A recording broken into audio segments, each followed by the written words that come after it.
Godavari graduate ఎమ్మెస్సీగా Perabathula Rajasekhar విజయం సాధించారు. వీరరాఘవులపై పేరాబత్తుల రాజశేఖర్ గెలిచారు. 7వ రౌండ్ పూర్తయ్యేసరికి పేరాబత్తుల రాజశేఖర్ కు 1,12,331 ఓట్లు పడ్డాయి. పీడీఎఫ్ అభ్యర్థి దిడ్ల వీరరాఘవులు 41,268 ఓట్లు వచ్చాయి. పేరాబత్తుల రాజశేఖర్, దిడ్ల వీరరాఘవులు మధ్య 71,063 ఓట్ల వ్యత్యాసం ఉంది. కాగా ఇంకా ఓట్ల లెక్కింపు కొనసాగుతోంది. రైట్, ఇక ఇదే అంశానికి సంబంధించి మరింత సమాచారం మా ప్రతినిధి పవన్ అందిస్తారు. పవన్, చెప్పండి. Thank you Sheela.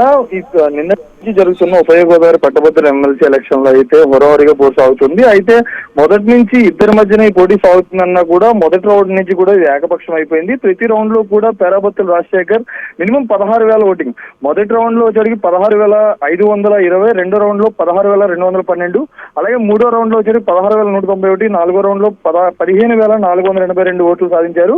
అది 5-6 రౌండ్ లో కూడా సేమ్ అలాగే 15,000, 16,000 మెజార్టీతో అయితే వచ్చారు. అయితే ఇప్పుడు దాదాపుగా 7 రౌండ్లు పూర్తయ్యాయి. మరొక రౌండ్ మాత్రమే ఉంది. అయినా 28 టేబుల్స్ లో వీటిని 8 రౌండ్లుగా అయితే కుదించారు. ప్రతి రౌండ్ లో కూడా పేరాబత్తుల రాజశేఖర్ తన విజయం వైపే దూసుకువెళ్తున్నారు. మరొక చూసుకుంటే పీడీఎఫ్ అభ్యర్థి ఏదైతే ఉభయ గోదావరి జిల్లాలో ఉన్నాయో, ఉభయ గోదావరి జిల్లాలో 2007, 2009, 2013 ఈ 3 సందర్భాల్లో కూడా ఎప్పుడు పీడీఎఫ్ అభ్యర్థి విజయం సాధించారు. ఇది మొట్టమొదటిసారిగా కూటమి సపోర్ట్ చేసిన అభ్యర్థి ఎవరైతే ఉన్నారో పేరాబత్తుల రాజశేఖర్ విజయం సాధించారు. అయితే మరొక చూసుకుంటే మొదటగా నిన్న ఉదయం మొదలైన కౌంటింగ్ అంతా కూడా ప్రతిదీ అంటే 2,14,000 ఓట్లు నమోదయ్యాయి. వీటిల్లో చెల్లని ఓట్లు కూడా ఇప్పటికి 7వ రౌండ్ పూర్తయ్యాయి. దాదాపు 15,000 ఓట్లు చెల్లని ఓట్లుగా అయితే ఉండడంతో కొంచెం అభ్యర్థుల్లో అయితే నిరాశ కనబరిచిందని చెప్పుకోవచ్చు. మరొక చూసుకుంటే పేరాబత్తుల రాజశేఖర్ పీడీఎఫ్ అభ్యర్థి ఎవరైతే ఉన్నారో వీరరాఘవుల మీద భారీ మెజార్టీతో ఉన్నారు. ఇప్పటికే 70,000 మెజార్టీతో ఉండడంతో దాదాపుగా విజయం ఖాయమైందని చెప్పుకోవచ్చు. కానీ ఇంకా ఓటింగ్ కూడా ఇంకా కొనసాగుతోంది. అంటే 2,14,000 ఓట్లలో ఇప్పటికీ 1,68,000 ఓట్లు అయితే కనుక ఇప్పటిదాకా లెక్క జరిగింది. అయితే వీటన్నిటిని కూడా ఈవీఎం మిషన్ కాకపోవడంతో ఇది ఓన్లీ ఏదైతే ఓట్లు ఉన్నాయో వీటిలన్నింటినీ కూడా లెక్క పెట్టడం వల్ల ఇంత ఆలస్యమైందని చెప్పుకోవచ్చు. మరోపక్క చూసుకుంటే నిన్న మార్నింగ్ నుంచి కూడా సుమారు 700 మంది దీంట్లో అయితే ఉద్యోగులు అయితే పాల్గొన్నారు. వీరందరూ కూడా షిఫ్ట్ల వైజ్ గా నిన్న ఉదయం 8 గంటల నుంచి షిఫ్ట్ల వైజ్ గా 3 షిఫ్ట్లు అయితే వారందరూ ఓట్లు లెక్కింపు జరుగుతుంది. అయితే మొత్తం చూసుకుంటే ప్రతి రౌండ్ లోనూ కూడా సుమారు 28,000 ఓట్లు ఒక్కొక్క రౌండ్ కి వచ్చేవాడికి మొత్తం 50,000 ఓట్లన్నింటినీ కూడా కట్టల కింద కట్టి పక్కన పెట్టుకోవడంతో మొదటి నుంచి కూడా నిన్న అర్ధరాత్రి సమయం వరకు వీటిలన్నింటినీ ఒక పక్కన చేయడం సరిపోయింది. వీటిలో మళ్ళీ చెల్లని ఓట్లన్నింటినీ పక్కకు తీసి ఈ నిన్న అర్ధరాత్రి 3 గంటల నుంచి అయితే ఓట్ల లెక్కింపు అయితే జరుపుతున్నారు. అయితే ఈ ఓట్ల లెక్కింపు జరుపుతున్నప్పటి నుంచి ఇప్పటి వరకు కూడా ప్రతి రౌండ్ లో కూడా దాదాపు కూటమి బలపరిచిన అభ్యర్థి ఎవరైతే పేరాబత్తుల రాజశేఖర్ ఉన్నారో ఆయన విజయం తథ్యమైంది. అయితే గత నెల రోజుల నుంచి ఎలక్షన్ జరగక నెల రోజుల ముందు నుంచి కూడా ఈ కూటమి అభ్యర్థి రాజశేఖర్ కోసం నాయకులు కావచ్చు, ఇటు ఉభయ గోదావరి జిల్లాల్లో ఉన్న ఎమ్మెల్యేలు, మంత్రులు అందరూ కూడా అతని కోసం ప్రచారం జోరుగా సాగించారు. అలాగే ప్రతి మాధ్యమాలు కూడా ఏదైతే సోషల్ మాధ్యమాలు ఉన్నాయో వాటిల్లో కూడా వీరు ప్రత్యేకించి ప్రచారం జోరుగా సాగించడం జరిగింది. మరోపక్క చూసుకుంటే కూటమి అభ్యర్థి బలంగా ఏదైతే ప్రతి నియోజకవర్గంలో కూడా కూటమి అభ్యర్థి తరపున స్థానిక ఎమ్మెల్యేలు కూడా ప్రతిరోజు కూడా ఒక షెడ్యూల్ ప్రకారం అయితే ప్రచారం సాగించారు. ప్రతి ఒక్క ఓటర్ దగ్గరికి వెళ్ళి ఎవరైతే గ్రాడ్యుయేషన్ వాళ్ళందరి దగ్గరికి వెళ్ళి ఓటుని ఖచ్చితంగా కూటమికి గెలిపించాలని చెప్పి సపోర్ట్ చేయాలని కోరుకున్నారు. సో అదే విధంగా ఓటర్లందరూ కూడా తమ ఓటు హక్కును అయితే రాజశేఖర్కి వేశారని చెప్పుకోవచ్చు. మరో చూసుకుంటే ఎప్పుడు కూడా గతంలో లేని విధంగా ఈసారి కూటమి అభ్యర్థి భారీ విజయంగా అయితే ఉమ్మడి పశ్చిమ గోదావరి జిల్లా పట్టభద్రుల ఎమ్మెల్సీలో అయితే విజయం సాధించారని కూడా చెప్పుకోవచ్చు. పవన్, ఇంకా ఎన్ని రౌండ్స్ ఉన్నాయి? కౌంటింగ్ ఎప్పటి వరకు పూర్తయ్యే అవకాశం ఉంది? నిన్న ఉదయం స్టార్ట్ అయిన ఈ ఓటింగ్ కౌంటింగ్ అంతా కూడా ఈ రోజు నైట్ అర్ధరాత్రి నుంచి అయితే కౌంటింగ్ స్టార్ట్ అయింది. అప్పటి వరకు కూడా ఈ బండిల్స్ అన్నింటిని కూడా పక్కన పెట్టుకోవడం సరిపోతుంది. వాటిని కట్టలుగా తీసుకుని పక్కన పెట్టుకోవడం సరిపోతుంది.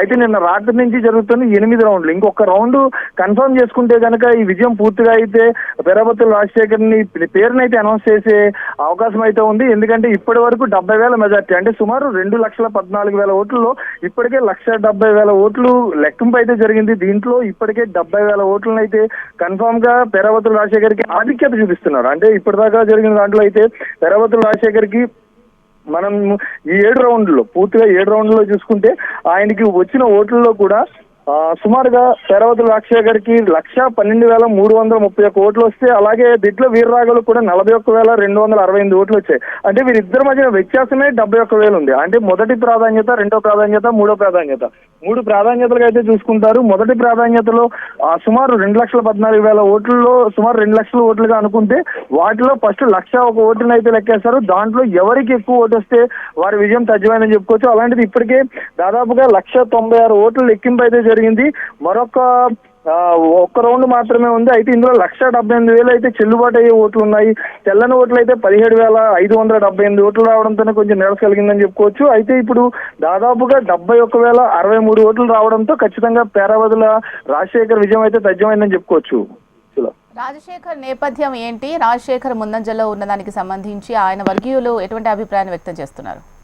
కూటమి అభ్యర్థులు అయితే ఉమ్మడి పశ్చిమ గోదావరి జిల్లా వ్యాప్తంగా సంబరాలు జరుపుకున్నారని చెప్పుకోవచ్చు. ఎందుకంటే ఇప్పటి వరకు మూడు దశలుగా జరిగింది. 2007 కానీ, 2013 కానీ, 2019 కానీ, ఈ మూడిట్లో కూడా కూటమికి బలపరిచిన అభ్యర్థి ఇప్పటి వరకు విజయం సాధించలేదు. ఇప్పటి వరకు పీడీఎఫ్ అభ్యర్థి మాత్రం విజయం సాధిస్తూ వచ్చారు. అలాంటిది మొదటిసారిగా కూటమి నాయకులు అవ్వచ్చు, లోకల్ గా స్థానికంగా ఉన్న నియోజకవర్గాలు ఉన్న ఎమ్మెల్యేలు కావచ్చు, మంత్రులు కావచ్చు, రాజశేఖర్ కి సపోర్ట్ గా ఉండి రాజశేఖర్ చేస్తున్న ప్రచారానికి, అంటే ఎన్నికల ప్రచారంలో, ఎమ్మెల్సీ ఎన్నికల ప్రచారంలో జోరుగా అయితే వీరందరూ కూడా పాల్గొన్నారు. ప్రత్యేకంగా కమిటీలు ఏర్పాటు చేసుకున్నారు, ఎక్కడికక్కడ మీటింగ్స్ ఏర్పాటు చేసుకున్నారు. అలాగే గ్రాడ్యుయేట్స్ అందరినీ ప్రత్యేకించి ఏ స్థానిక నియోజకవర్గ ఎమ్మెల్యే ఆ స్థానికంగా ఆ నియోజకవర్గాల్లో తిరుగుతూ ప్రతిరోజు కూడా వాళ్ళు కూటమి నాయకులు నిలబెట్టిన అభ్యర్థిని అయితే, కుటుంబ ప్రభుత్వం ఏదైతే అభ్యర్థి నిలబెట్టారో ఆ అభ్యర్థి కోసం పూర్తిగా వారందరూ కూడా సపోర్ట్ చేస్తూ స్థానికంగా వారు ప్రతిరోజు ఒక షెడ్యూల్ ని పెట్టుకుని మరీ వెళ్ళి ఒక ప్రచారంలో అయితే పాల్గొనడం జరిగింది. ఇదే వారికి విజయంగా రహస్యంగా చెప్పుకోవచ్చు. ఇదంతా కూడా సమిష్టిగా ఏదైతే ఉభయ గోదావరి జిల్లాలో ఉన్న మొత్తం నాయకులు అవ్వచ్చు, ఈ పేరావతుల రాజశేఖర్ కూడా బలంగా ప్రతి చోట ప్రతిరోజు కూడా బలంగా ఉదయం సాయంత్రం కూడా ప్రత్యేక మీటింగ్లు పెట్టుకుని, అదే విధంగా కాలేజీలు, స్కూల్స్ ఏది కూడా ఎక్కడ గ్రాడ్యుయేట్స్ అయితే ఉన్నారు ప్రతి చోట కూడా ప్రతి ఒక్కరి ఇంటికి వెళ్ళి చేశారు. Thank you Pavan. కేంద్ర మంత్రి బండి సంజయ్ ప్రస్తుతం మీడియాతో మాట్లాడుతున్నారు. లైవ్ లో చూద్దాం. ఇలా కార్యకర్తలపై గోడకు తలిగి తలలకు గాయాలైన విషయాన్ని ఇవాళ ఉపాధ్యాయ సంఘం ఉపాధ్యాయులు మర్చిపోలే. ఇలా గతంలో ఏ విధంగా గెలిచింది ఏ సమస్యతో, ఈరోజు ఇక్కడ నిజంగా 317 జీవోకు వ్యతిరేకంగా కొట్టాడుతుంటే ఇవాళ అనేక మంది, నాతో పాటు అనేక మంది కార్యకర్తలు జైలుకి పోయిన విషయాన్ని ఇవాళ ఉపాధ్యాయులు మర్చిపోలేదన్న. వాళ్ళు గుర్తించారు. మొదటి నుంచి కూడా ఈ ప్రాంతంలో ఈ 5 ఉమ్మడి జిల్లాలో ఈ 4 ఉమ్మడి జిల్లా ఉపాధ్యాయులు చూస్తున్నారు. అరే 317 కోసం ఏ తపస్సు తప్ప ఏ ఉపాధ్యాయ సంఘం మా కోసం కొట్టాలి, కేసీఆర్ కు వ్యతిరేకంగా కొట్టడానికి వాళ్ళు భయపడ్డారు. 317 జీవోను సమర్థించిన ఉపాధ్యాయ సంఘాలు కూడా ఉన్నాయి. కేసీఆర్ కు భయపడి ఎవ్వరు కూడా మాకు అండగా లేరు. కేవలం ఉపాధ్యాయ సంఘం కాకున్నప్పుడు కూడా వాళ్ళ తపస్సు ఉపాధ్యాయ సంఘం యొక్క ఆదేశం మేరకు ఆ రోజు భారతీయ జనతా పార్టీ, ఇలా భారతీయ జనతా పార్టీలో ఉపాధ్యాయులు లేకుండా కూడా వాళ్ళ ఉపాధ్యాయుల సమస్యలు గుర్తించి, అరే భార్య ఒకడా, భర్త ఒకడా, పిల్లలు ఒకడా, తల్లిదండ్రులు ఒకడా, చెట్టుకోలు పుట్టకోలే ఉద్యోగాలు చేసుకునే పరిస్థితిలో దాదాపు అనేక మంది ఉపాధ్యాయులు ఆత్మహత్య చేసుకునే పరిస్థితి గుర్తు చేసుకోవాలి. అనేక మంది ఉపాధ్యాయులు అస్వస్థకు గురై చనిపోయిన విషయాన్ని ఒక్కసారి గుర్తు చేసుకోండి. కానీ ఆ రోజు పోరాటం చేసింది కేవలం భారతీయ జనతా పార్టీ కార్యకర్తల విషయాన్ని ఉపాధ్యాయ సంఘాలు ఉపాధ్యాయులు గుర్తించింది. కాబట్టి ఇవాళ కొమరే గారిని ఇంత పెద్ద భారీ మెజార్టీతో ఇవాళ ఉపాధ్యాయులు గెలిపించిన అంటే నిజంగా ఉపాధ్యాయులందరికీ భారతీయ జనతా పార్టీ కార్యకర్తల తరఫున మేము సెల్యూట్ చేస్తున్నాం. మేము ఇది మామూలు విజయం కాదన్నా. ఈ విజయం తెలంగాణ రాష్ట్రంలో భారతీయ జనతా పార్టీ కార్యకర్తలకు ఒక భరోసా, ఒక విశ్వాసం, ఒక నమ్మకం. ఇక్కడ నుంచి తెలంగాణ రాష్ట్రంలో ఏ ఎన్నికలు జరిగినా, ఉప ఎన్నికలు జరిగినా కూడా ప్రతి భారతీయ జనతా పార్టీ కార్యకర్త ఒక నరేంద్ర మోడీ వలనే ఉద్యమించి మన నరేంద్ర మోడీ అయి ప్రతి ఒక్క కార్యకర్త జెండా పట్టుకొని భారత్ మాతాకి జై జై శ్రీరామ్ అంటూ కార్యకర్తలను గెలిపించుకోవడానికి ప్రతి కార్యకర్త సిద్ధంగా ఉండడానికి ఈ ఎన్నికలు ఒక స్ఫూర్తిగా మారిన విషయం వాస్తవం. ఇలా కొమరే గారికి అన్ని విషయాలు అనుభవం ఉంది, అవగాహన ఉంది. అనేక విద్యా సంస్థలు నడిపిస్తున్న వ్యక్తి, టీచర్ల సమస్యలేందో తెలుసు. కానీ ఉపాధ్యాయ సంఘాలు కొన్ని ఏం చేసినాయంటే తప్పుడు ప్రచారాలు చేసినాయి. కొమరే గారు ఉపాధ్యాయుడు కాని వ్యక్తికి మీకు ఓటేకండి అని చెప్పి కొన్ని ఉపాధ్యాయ సంఘాలు తప్పుడు ప్రచారం చేస్తే మనకు ప్రత్యర్థిగా ఉన్నటువంటి ఉపాధ్యాయ సంఘాలకు ఇలా కాంగ్రెస్ బీఆర్ఎస్ 2 పార్టీలు సిగ్గు లేకుండా చేవజచ్చి కనీసం అభ్యర్థులు లేని పార్టీలు, అభ్యర్థులను నిలబెట్టలేని చేతన అవస్థలు బీఆర్ఎస్ కాంగ్రెస్ పార్టీలు ఇలా భారతీయ జనతా పార్టీని ఓడగొట్టడానికి ఈ తెలంగాణ రాష్ట్రంలో 5 ఉమ్మడి జిల్లాలో మీరు కష్టపడి పనిచేస్తున్న తీరును గుర్తించి భయపడి ఇలా మన ప్రత్యర్థులకు ప్రత్యక్షంగా పరోక్షంగా అన్ని విధాల సహకారాలు చేసి మనల్ని ఓడగొట్టడానికి కాంగ్రెస్ బీఆర్ఎస్ ప్రయత్నం చేస్తే, 2 పార్టీలు ఒక్కటే ప్రయత్నం చేస్తే ఇలా ఉపాధ్యాయులందరూ కూడా ఇలా జాతీయ భావాజాలాన్ని నమ్మి, హిందుత్వ వాతావరణం నమ్మి, హిందూ ధర్మాన్ని నమ్మి, ఏ ధర్మం కోసం, ఏ దేశం కోసం, ఏ సమాజం కోసం భారతీయ జనతా పార్టీ కార్యకర్తలు కష్టపడి పనిచేస్తున్నారో దాన్ని విశ్వసించి మన భారతీయ జనతా పార్టీ అభ్యర్థి అయిన మల్క కుమ్రే గారికి 5,000 మెజార్టీ ఇవ్వడం అంటే ఇది మామూలు విషయం కాదన్న విషయాన్ని ఒక్కసారి గుర్తుంచుకోండి. 2 పార్టీలు ఒక్కటనే, బీఆర్ఎస్ కాంగ్రెస్. ఆ 2 పార్టీలు ఒక్కటని గతం నుంచి చెప్తున్నాం, ఇప్పుడు కూడా చెప్తున్నాం, భవిష్యత్తులో కూడా ఈ 2 పార్టీలు కలిసే ఇలా భారతీయ జనతా పార్టీని ఎదుర్కోవడానికి ముందుకు వస్తున్నారు. అరే సాక్షాత్తు రాష్ట్ర ముఖ్యమంత్రి గారు వచ్చిన, సాక్షాత్తు కాంగ్రెస్ పార్టీ బీఆర్ఎస్ పార్టీలు లోపాయకర ఉత్పత్తి కుదుర్చుకొని 1,000 కోట్ల రూపాయలు పంచినా కూడా ఇవాళ భారతీయ జనతా పార్టీ గెలిచింది. గ్రాడ్యుయేట్స్ ఎమ్మెల్సీ ఎన్నికలు కూడా సాక్షాత్తు ముఖ్యమంత్రి గారు వచ్చి, కేంద్ర రాష్ట్ర మంత్రులు వచ్చి ఇలా 1,000 కోట్ల రూపాయలు ఏ విధంగా పుట్టాలు వంచినట్టు పంచినో ఇలా మీ అందరు చూశారు. అయినప్పుడు కూడా దానిలో కూడా మనం గెలుస్తామన్న విశ్వాసం, నమ్మకం నాకైతే ఉంది. తప్పకుండా గెలవాలని చెప్పి, ఆ ఆశీర్వాదం ఇవ్వాలని చెప్పి ఇలా అందరూ వేడుకుంటా ఉన్నాం. ఇలా రాష్ట్ర ముఖ్యమంత్రి గారు కాంగ్రెస్ పార్టీ ప్రభుత్వం స్పందించాలి. ఇలా మీకు వ్యతిరేకంగా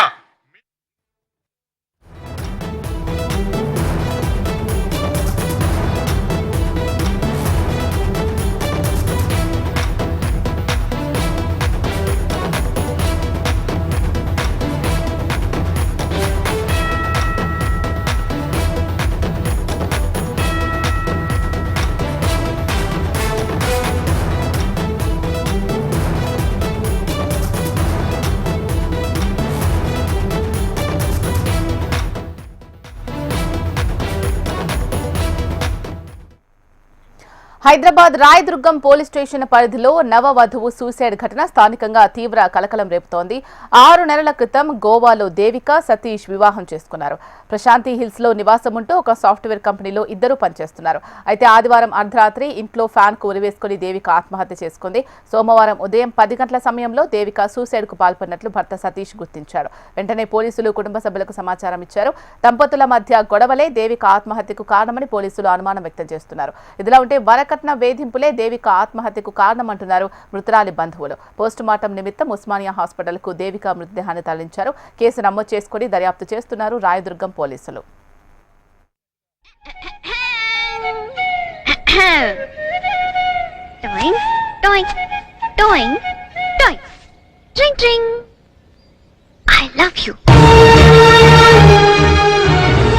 నాకు మామయ్య డాడీ అయినా హీరోయిన్ అయినా అన్ని నాకు మా అమ్మే. I love my mom.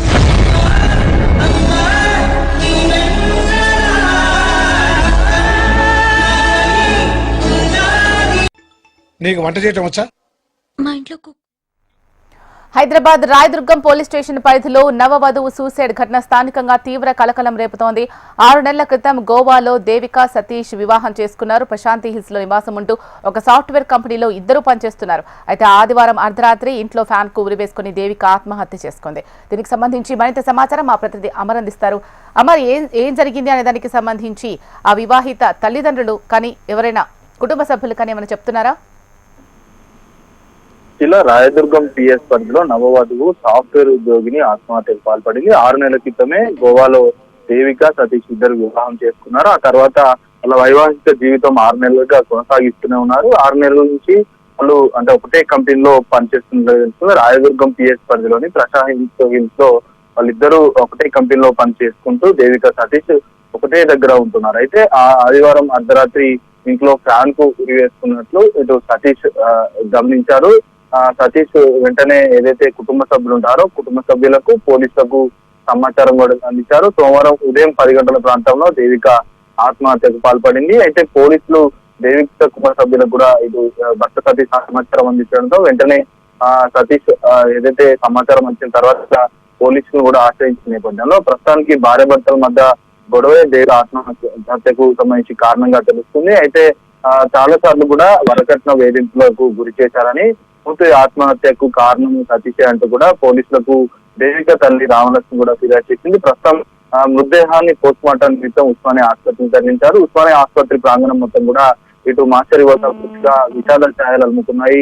కన్నీరు మున్నీరుగా తల్లిదండ్రులు అయితే విలపిస్తున్న పరిస్థితి కేసు నమోదు చేసుకుని పోలీసులు దర్యాప్తు చేస్తా ఉన్నారు. అయితే 6 నెలల నుంచి కూడా పెళ్లి చేసుకున్న తర్వాత మొదటి నుంచి అంటే పెళ్లి చేసుకున్న మొదటి వారం నుంచే కట్నం కావాలంటూ కట్నం ఇవ్వాలంటూ కూడా వరకట్న వేధింపు చేసినట్లుగా చాలా సార్లు కూడా తన కూతురు ఏదైతే తల్లిదండ్రులకు కాల్ చేసినట్టుగా ఇప్పటికే తల్లి రామలక్ష్మి కూడా ఇటు బంధువులు కూడా చెప్తున్న పరిస్థితి జరుగుతుంది. అయితే ప్రస్తుతానికి పోలీసులు ప్రస్తుతం కేసు నమోదు చేస్తున్నారు. సతీష్ ని అదుపులోకి అయితే తీసుకున్నారు. అసలు వరకట్న వేధింపుల వల్లే వివాహిత నవవధువు ఆత్మహత్యకు పాల్పడిందా, దేవిక మృతికి సంబంధించి కారణాలు అయితే ప్రస్తుతం పోలీసులు అయితే దర్యాప్తు చేస్తున్నారు. Sreena right. Thank you Amar.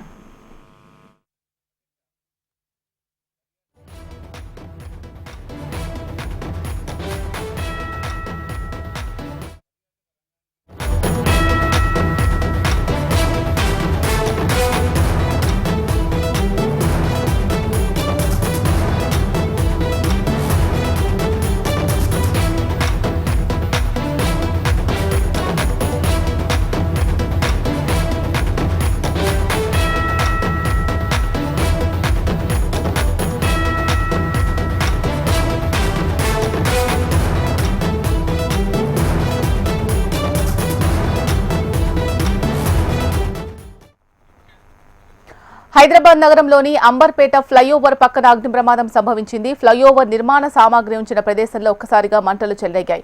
భారీగా ఎగిసిపడుతున్న మంటలతో ఆ ప్రాంతమంతా దట్టమైన పొగాల్ముకుంది. దీంతో ఆ మార్గంలో వెళ్తున్న వాహనదారులు, స్థానికులు తీవ్రంగా ఇబ్బందులు పడుతున్నారు. వెంటనే స్థానికులు అగ్నిమాపక సిబ్బందికి సమాచారం అందించారు. ఘటనాస్థలికి చేరుకున్న సిబ్బంది మంటలను అదుపు చేసేందుకు ప్రయత్నిస్తున్నారు.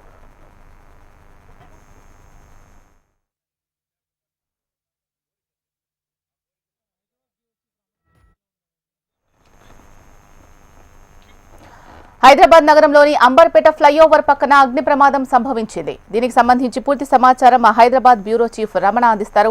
రమణ, చెప్పండి, ఈ ప్రమాదం ఎలా జరిగింది? అక్కడ ఎటువంటి సామాగ్రి ఉంది? ఇలా అంటే ఈ నిన్న మొన్నటి వరకు కూడా అంబర్పేట ఫ్లైఓవర్ నిర్మాణం కొనసాగుతూ వచ్చింది. మొన్నే ఈ ఫ్లైఓవర్ కూడా ప్రారంభించారు. అయితే ఆ నిర్మాణం సంబంధించినటువంటి సామాగ్రి ఉంచడం కోసం అక్కడ ఏవైతే షెడ్లు ఏర్పాటు చేశారు, తాత్కాలిక షెడ్లు, ఆ తాత్కాలిక షెడ్ లో షార్ట్ సర్క్యూట్ కారణంగా మంటలు చెదిరినట్టుగా తెలుస్తోంది. మంటలు అంటే ఒక్క షెడ్ నుంచి ఇంకో షెడ్కి అట్లా దాదాపు 4 షెడ్ల వరకు ఆ మంటలు వ్యాపించాయి. మంటలు వ్యాపించడంతో అన్ని కూడా కేబుల్స్ ఎక్కువ ఉండడం మూలంగా మంటలు తొందరగా వ్యాపించాలని చెప్తున్నారు. భారీగా మంటలు ఎగసిపడ్డాయి. దాంతో పాటు దట్టమైన పొగలుగా వ్యాపించడంతో ఆ పరిసర ప్రాంతాలన్నీ కూడా దట్టమైన పొగలతో ఇక్కడ వెళ్తున్నటువంటి వాహనదారులు కూడా తీవ్ర ఇబ్బందులు పడ్డారు. ముఖ్యంగా చే నెంబర్ చౌరస్తా అంతా కూడా ఫుల్ గా ట్రాఫిక్ ఉంటుంది. అలాంటి పరిస్థితుల్లో ఈ అగ్ని ప్రమాదం కావడం మూలంగా భారీ ట్రాఫిక్ తో ఆ పరిసర ప్రాంతాల ప్రజలంతా కూడా ఇబ్బంది పడాల్సిన పరిస్థితి ఏర్పడింది. దాదాపు గంట పైగా ఒక ఫైర్ ఇంజిన్ సహాయంతో మంటలను అయితే అదుపు చేశారు. పూర్తిగా మంటలు అయితే కంట్రోల్కి వచ్చాయి. ఆ షార్ట్ సర్క్యూటే ఈ ప్రమాదం కారణంగా తెలుస్తుంది. అయితే కొంత నిర్లక్ష్యం కూడా అక్కడ కనిపిస్తున్నట్టు చెప్తున్నారు. మొత్తం మీద మంటలు అదుపులో కావడంతో అంతా ఊపిరి పీల్చుకున్నారు. ఒక సమయంలో మాత్రం ఏం జరిగిందో అర్థం కాక అక్కడ ఉన్న స్థానికులు కూడా భయభ్రాంతులకు గురైన పరిస్థితి కనిపించింది. ప్రస్తుతం అయితే మంటలు దాదాపుగా కంట్రోల్ పూర్తిగా అదుపులోకి వచ్చాయి. Sheela right. Thank you Ramana.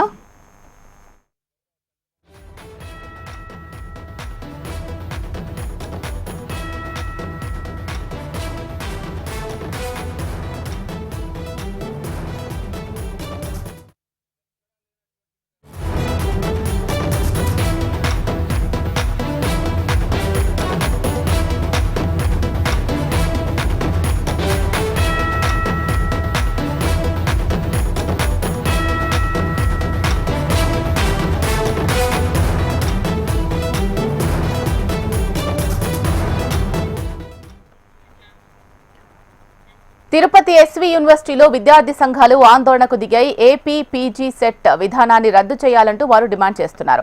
SVU ఆవరణలో పెద్ద ఎత్తున బైఠాయించి విద్యార్థి సంఘాలు నిరసన వ్యక్తం చేస్తున్నాయి. ఏ యూనివర్సిటీకి సంబంధించిన ఎగ్జామ్స్ ఆ యూనివర్సిటీలో నిర్వహించుకోవాలని వారు కోరుతున్నారు. ఈ ఆందోళనలో ఎస్ఎఫ్ఐ, ఎన్ఎస్యుఐ, ఎన్ఎల్ఎస్ఏ విద్యార్థి సంఘాలు పాల్గొన్నాయి.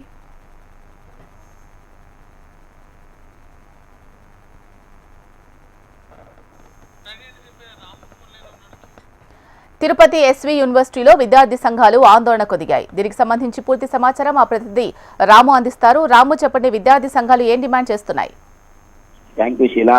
తిరుపతి ఎస్వి యూనివర్సిటీలో మనం చూసుకుంటే ఇవాళ AP common PG entrance test విధానాన్ని కూడా పూర్తిగా రద్దు చేయాలని స్టూడెంట్ యూనియన్ నాయకులందరూ కూడా డిమాండ్ చేశారు.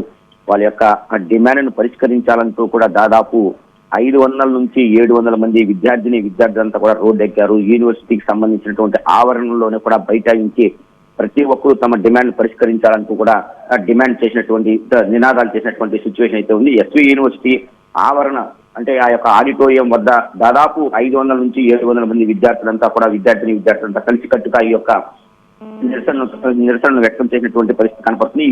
ఈ యొక్క నిరసనలో మనం ప్రత్యేకించి చూసుకున్నట్టయితే ఎస్ఎఫ్ఐ, ఎన్ఎస్యుఐ, అదేవిధంగా ఎన్ఎల్ఎస్ విద్యార్థి సంఘ నాయకులు ప్రత్యేకించి ఈ యొక్క ధర్నా నిర్వహించారు. అన్ని డిపార్ట్మెంట్ కు సంబంధించినటువంటి విద్యార్థులందరినీ కూడా ఈ యొక్క నిరసన కార్యక్రమానికి హాజరుపరిచిన తర్వాత తామందరూ కూడా ఈ యొక్క AP common PG entrance test ఏదైతే ఉందో దాన్ని పూర్తిగా కూడా ఆ యొక్క విధానాన్ని రద్దు చేయాలి. ఏ యూనివర్సిటీలో సంబంధించినటువంటి ఆ యూనివర్సిటీ విద్యార్థులకి ఆ యొక్క ఎగ్జామ్స్ పెట్టాలనేటువంటి కూడా వాళ్ళ యొక్క ప్రధాన డిమాండ్ గా కూడా మనకు తెలియపరుస్తుంది. రాము, ఇప్పుడున్న పద్ధతి వల్ల ఎటువంటి ప్రాబ్లమ్స్ ఫేస్ చేస్తున్నారని విద్యార్థులు చెప్తున్నారు? ఈ ప్రస్తుతం ఉన్నటువంటి ఈ యొక్క సిచ్యువేషన్ ఏదైతే ఉందో దీన్ని పూర్తిగా కూడా రూపుమాపాలి. ఇలాంటి విధానాన్ని కొనసాగిస్తే చాలా మంది విద్యార్థులకు అనేక ఇబ్బందులు తలెత్తేటువంటి పరిస్థితి కనపడుతుంది. అంటే దూర విద్యా విధానము వీటన్నింటినీ దృష్టిలో పెట్టుకొని ఇటువంటి ఎగ్జామ్స్ ను పూర్తిగా కూడా రద్దు చేయాలి. దీన్ని రద్దు చేయడం వల్ల విద్యార్థులు చాలా మంది చాలా హ్యాపీగా కూడా వాళ్ళ యొక్క ఎగ్జామ్స్ వాళ్ళ యూనివర్సిటీలో జరిగిన దానివల్ల హాజరయ్యి రాసేటువంటి సిచ్యువేషన్ అయితే ఉంది. దీనివల్ల అందరూ విద్యార్థులు కూడా ఎటువంటి ఇబ్బందులకి లోను కాకుండా పేపర్స్ ఏవి కూడా వేరే రకంగా వెళ్లకుండా కూడా ప్రత్యేకించి వారి యొక్క యూనివర్సిటీలో ప్రశ్నాపత్రాలు తయారు చేసి ఇవ్వటంలో కూడా ఎటువంటి ఇబ్బందులు తలెత్తకుండా ఉంటాయి. విద్యార్థులకు ఇవన్నీ కూడా పూర్తి స్థాయిలో అవగాహన కూడా ఉంటుందనేటువంటి ప్రధాన డిమాండ్ గా కూడా చెప్తూ ఉన్నారు. మరి ఇప్పటి వరకు విద్యార్థుల డిమాండ్ వినడానికి కనీసం వాళ్ళు ఏం చెప్పాలనుకుంటున్నారో అది వినడానికైనా ఎవరైనా వచ్చారా అక్కడికి? ఈ యొక్క నిరసన కార్యక్రమంలో మనం ప్రత్యేకించి చూసుకున్నట్టయితే పాల్గొన్నటువంటి విద్యార్థులందరూ కూడా ఒకే డిమాండ్ చేశారు. తాము నిర్వహిస్తున్నటువంటి AP common PG entrance test విధానాన్ని పూర్తి కూడా రద్దు చేయాలంటున్నారు. వారి యొక్క డిమాండ్ను పరిష్కరించడానికి అక్కడున్నటువంటి వీసీ కావచ్చు, అదేవిధంగా రెక్టార్ కావచ్చు, ఎటువంటి అధికారులు అక్కడికి రాలేనటువంటి పరిస్థితి. దాదాపు 1.5 గంటల నుంచి 2 గంటల పాటు తమ యొక్క నిరసనను తెలియజేసి అటు తర్వాత విద్యార్థులందరూ కూడా వారు తిరిగి తరగతుల గదులకు వెళ్ళినటువంటి సిచ్యువేషన్ అయితే కనపడుతుంది. ఏది ఏమైనప్పటికీ కూడా ఈ యొక్క విద్యార్థి సంఘ నాయకులందరూ కూడా ఒకటే కోరుతున్నారు, ఈ యొక్క ఏపీ ఎంట్రన్స్ టెస్ట్ ఏదైతే ఉందో ఆ యొక్క యూనివర్సిటీలకు సంబంధించి నిర్వహించాలి అనేటువంటిది వాళ్ళ యొక్క ప్రధాన డిమాండ్ గా చెప్తున్నారు. అదేవిధంగా జీవో నెంబర్ 74 ఏదైతే ఉందో దాన్ని కూడా పూర్తిగా రద్దు చేయాలని చెప్తున్నారు. Right, thank you Ramu.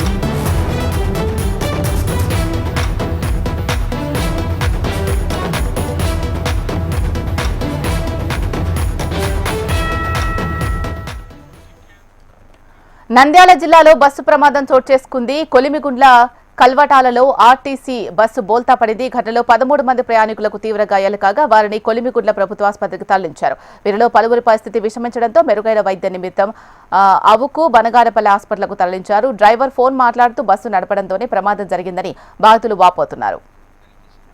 Right, ఈ ఘటనకు సంబంధించి మరింత సమాచారం మా ప్రతినిధి హరికిషన్ అందిస్తారు. హరికిషన్, ఎలా జరిగింది?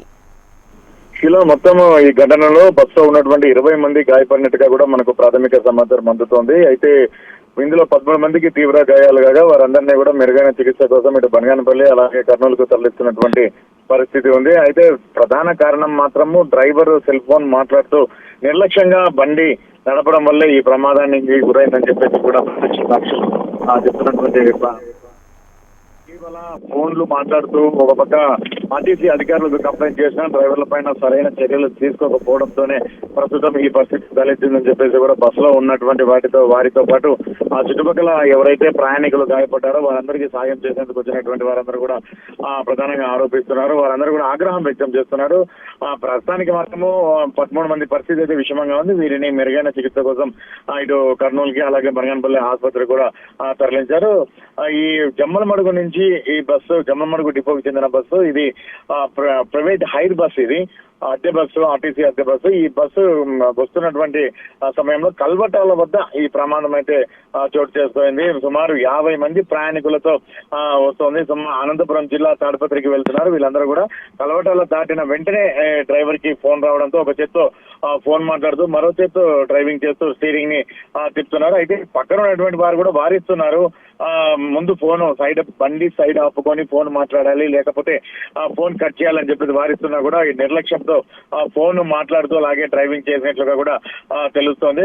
ఒక్కసారిగా కూడా అదుపు తప్పి ఆ రోడ్డు దాటి వరి పొలాల్లో కూడా బస్సు దూసుకొని వెళ్లి కింద పడింది. మనం ఒకసారి ఆ విజువల్స్ లో కూడా చూడొచ్చు. అయితే లోపల బస్సులో ప్రయాణికులందరూ కూడా చిక్కుకుపోయారు. ఒకసారిగా కూడా భయాందోళనకు గురయ్యారు. బయటికి రావడానికి నానా ఇబ్బందులు పడ్డారు. ఎందుకంటే బస్సు ఒకసారిగా పల్టీ పడడంతో ఎట్లా రావాలనేది కూడా తెలియక ఆ గందరగోళం ఏర్పడ్డారు. అయితే బస్సు ముందర ఉన్నటువంటి అద్దాలు కూడా పూర్తిగా పగలగొట్టి ఒక్కొక్కరు బతుకు జీవుడా అనుకుంటూ బయటికి వచ్చారు. వెంటనే స్థానికంగా ఉన్నటువంటి గ్రామస్తులందరూ కూడా సంఘటనా స్థలానికి వచ్చి బస్సులో ఉన్నటువంటి వారందరికీ కూడా సహాయ సహకారాలు అందించారు. వెంటనే వారికి అక్కడ పోలీసులతో పాటు స్థానికులకు అందరికీ కూడా సమాచారం అందించడంతో హుటాహుటిన ఆ సంఘటనా స్థలానికి చేరుకొని గాయపడిన వారికి స్థానికంగా ఉన్నటువంటి ఆసుపత్రిలో వైద్య చికిత్సలు అందించారు.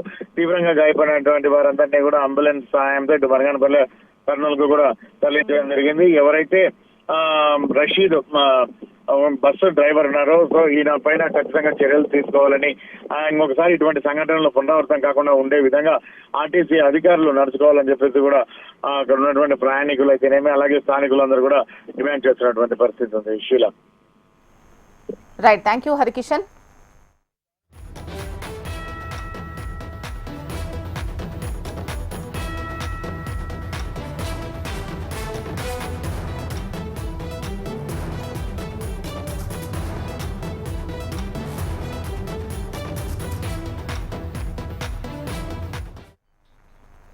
నంద్యాల జిల్లాలో బస్సు ప్రమాదం చోటు చేసుకుంది. కొలిమిగుండ్ల కల్వటాలలో ఆర్టీసీ బస్సు బోల్తా పడింది.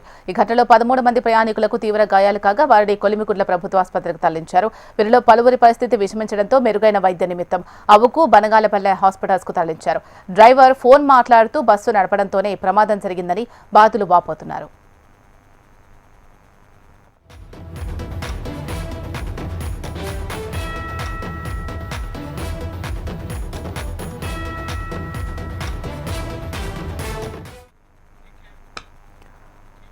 తిరుమల కల్తీ నెయ్యి కేసులో కీలక పరిణామం చోటు చేసుకుంది. కల్తీ నెయ్యి కేసులో అరెస్టైన నిందితుల్లో ఇద్దరిని రెండోసారి సిట్ కస్టడీకి అనుమతిస్తూ తిరుపతి 2వ అదనపు మెజిస్ట్రేట్ కోర్టు ఆదేశాలు జారీ చేసింది. కల్తీ నెయ్యి కేసులో ఉత్తరాఖండ్కు చెందిన భోలేబాబా డైరీ మాజీ director Pomil Jain, Vipin Jain, Vaishnavi dairy CEO Apurva Vinaykant Chavda, తమిళనాడులోని AR dairy MD Rajasekharan arrest అయ్యారు. వీరిని ఫిబ్రవరి 13 నుంచి 5 రోజుల పాటు సిట్ కస్టడీకి తీసుకుని విచారించింది. నిందితుల్లో ఇద్దరు విచారణకు సహకరించలేదని కోర్టుకు సిట్ అధికారులు విన్నవించారు. విచారణకు సహకరించని పోమిల్ జైన్, అపూర్వ వినయ్ కాంత చావడాలను మరోసారి కస్టడీకి ఇవ్వాలని గత నెల 19న పిటిషన్ దాఖలు చేశారు. పిటిషన్పై విచారణ జరిపిన కోర్టు 3 రోజుల పాటు కస్టడీకి అనుమతిస్తూ ఉత్తర్వులు జారీ చేసింది. ఇవాళ ఉదయం పోలీస్ కస్టడీకి తీసుకున్న నిందితులకు తిరుపతి రియా హాస్పిటల్లో వైద్య పరీక్ష నిర్వహించారు. అనంతరం వారిని అలిపిరి భూదేవి కాంప్లెక్స్ చిట్ కార్యాలయానికి తరలించారు.